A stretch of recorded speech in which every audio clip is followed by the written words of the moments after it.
YouTube? This is Steve from Average Joe's Fantasy Football, and we are talking tight end position for your start and sit. We are now going into week 2. So again, we're trying to get you guys ready for your lineups.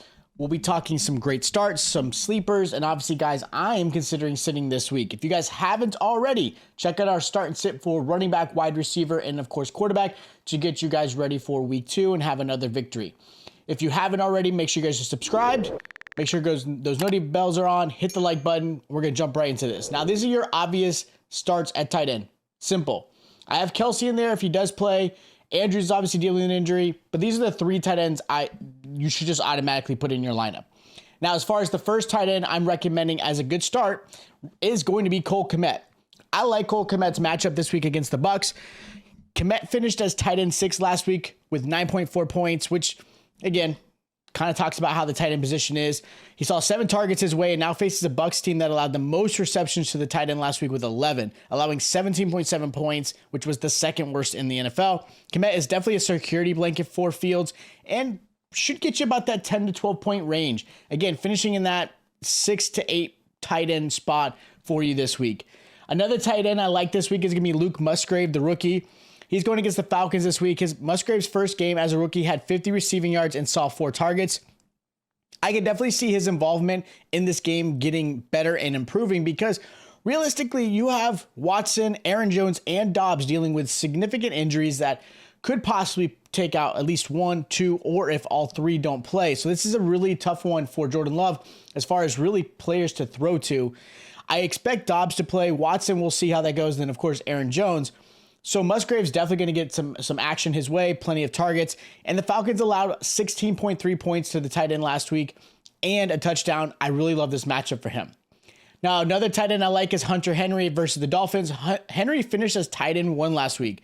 Again, which says a whole lot about the tight end position.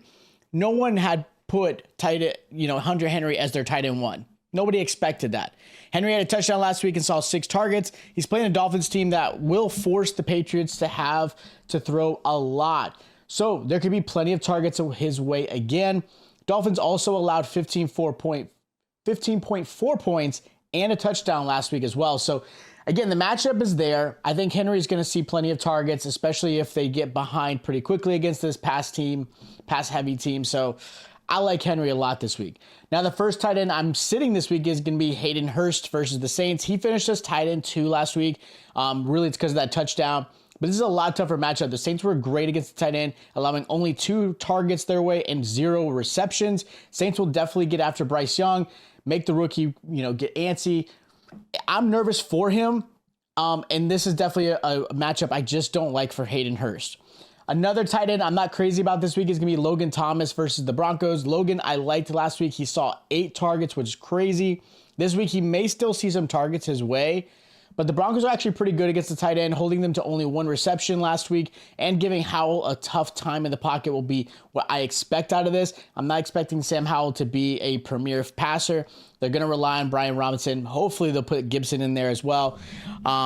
Again, I think Logan Thomas might be okay, might get you 5 to 6 points, but I'm not crazy about his matchup. Now, the last tight end I'm putting as a sit is George Kittle. He's going against George Kittle's going against the Rams this week. Rams defense isn't phenomenal, don't get me wrong. There's definitely some questions. They still have Aaron Donald to deal with, but Kittle did not perform well at all last week and has a really tough matchup. I think this is going to be tough for him. Rams only allowed 3 receptions to the tight end. Aaron Donald's definitely going to wreak havoc and go after Brock Purdy. I think the 49ers are going to absolutely use CMC. I still think Ayuk's going to have a good game. I'm just not crazy about the Kittle matchup. Kittle is definitely a tight end that relied really heavily on receptions in the end zone. Not so much a lot of reception his way. And I think that's where I'm kind of nervous. So this matchup, I'm sitting him if I can. Now, as far as my sleeper goes, I have Dalton Kincaid versus the Raiders. Kincaid saw 4 targets Monday night and caught all 4 of them. He seemed to be the third option behind Gabe Davis and Stephon Diggs. He's a really good matchup against the Raiders, who allowed 7 receptions to the tight end and 12.6 points. So, and they already said they were going to use him a lot this season. I think it's going to ramp up, obviously, when we get a little bit later and deeper into the season. But Kincaid definitely saw, again, 4 targets is a decent amount for a rookie tight end with a team that still has Dawson Knox on there. Kincaid was moved around. If you watched any of that Monday night game, you saw Kincaid was used as a blocker, but a lot of times he was used in the slot. He was definitely off the line, which I thought was kind of cool and exciting. So I actually like this as a good sleeper. So those are my start, sits, and sleepers for the tight end for week 2. If you guys do have questions of who your lineup should be, hit us up in the comments down below. You can always ask us in our DMs on Twitter as well.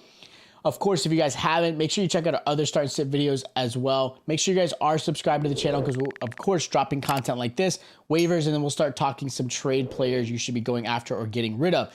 So again, make sure you guys are subscribed and the notification bell is on. And of course, if you enjoyed the content, make sure you hit the like button. Check out our other videos, and I'll check you guys out next time.